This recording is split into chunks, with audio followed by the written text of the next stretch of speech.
Hi అండి. నమస్తే. Welcome to Godavari రుచులు. నేను మీ పద్మావతి. నా వీడియో ఫస్ట్ టైం చూసేవాళ్ళు సబ్స్క్రైబ్ చేయండి. అలాగే లైక్ చేయండి. పక్కనే ఉన్న బెల్ సింబల్ని టచ్ చేస్తే నేను చేసే ప్రతి వీడియో మీకు నోటిఫికేషన్ రూపంలో వస్తుంది. ఈరోజు నేను చూపించిపోయే రెసిపీ స్వీట్ రెసిపీ. పెసరపప్పుతో హల్వా చేసి చూపిస్తాను. ఈ హల్వా చాలా అంటే చాలా రుచిగా ఉంటుంది.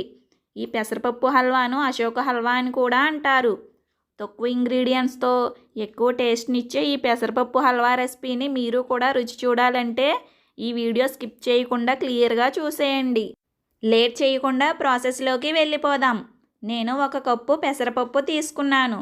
మీరు ఒక చిన్న గ్లాస్తో అయినా తీసుకోండి. ఇది 50 గ్రామ్స్ ఉంటుంది. ఇప్పుడు దీన్ని లైట్గా వేయించుకోవాలి. ఇలా వేయించుకోవడం వల్ల పెసరపప్పు మంచి స్మెల్తో టేస్ట్ కూడా సూపర్గా ఉంటుంది. చూడండి, ఇలా లైట్ గోల్డ్ కలర్ వచ్చే వరకు ఫ్రై చేసుకుంటే సరిపోతుంది. మీడియం ఫ్లేమ్లో పెట్టుకుని ఫ్రై చేయండి. వేగిన తరువాత కొద్దిగా వాటర్ వేసి ఒకసారి వాష్ చేసుకోవాలి. చూడండి, ఇలా శుభ్రంగా వాష్ చేసేసిన తరువాత 1 గ్లాస్ పెసరపప్పుకు 4 గ్లాసుల వాటర్ వేస్తున్నాను. చూడండి, ఇలా 4 కప్స్ వాటర్ వేసేసిన తరువాత దీన్ని కుక్ చేసుకోవాలి. మీరు కుక్కర్లో వేసి అయినా ఉడికించుకోవచ్చు. నేను ఇలా డైరెక్ట్గానే ఉడికించేస్తున్నాను. మీడియం ఫ్లేమ్లో పెట్టుకుని మంచిగా ఉడికించుకోవాలి. మెత్తగా అయిపోవాలండి, పలుకది ఏమీ ఉండకూడదు.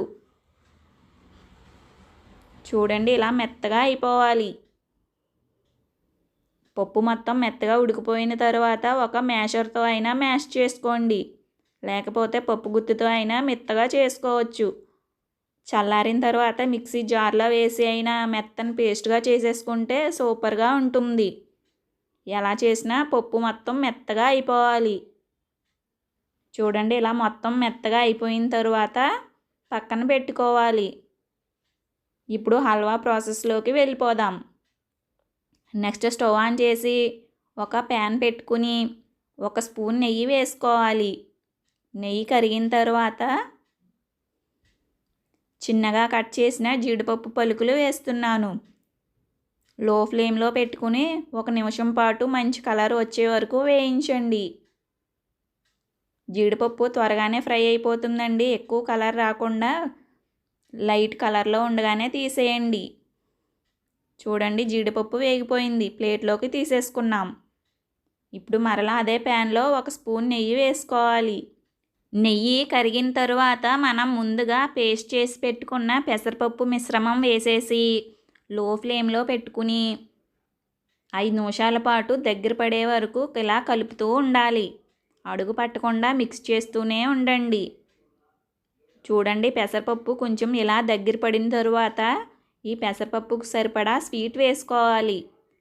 1 కప్పు పెసరపప్పుకు 2 కప్పుల షుగర్ అయితే కరెక్ట్గా స్వీట్ సరిపోతుంది. ఈ షుగర్ ప్లేస్లో మీరు బెల్లంతో అయినా చేయవచ్చు.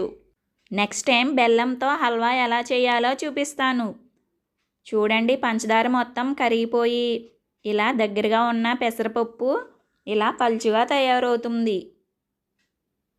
ఈ స్టేజ్లో కొంచెం యాలకుల పొడి వేసుకోవాలి. అడుగు పట్టకుండా కలుపుతూనే ఉండండి. హల్వా అంటే ఎక్కువ కలుపుతూనే ఉండాలి.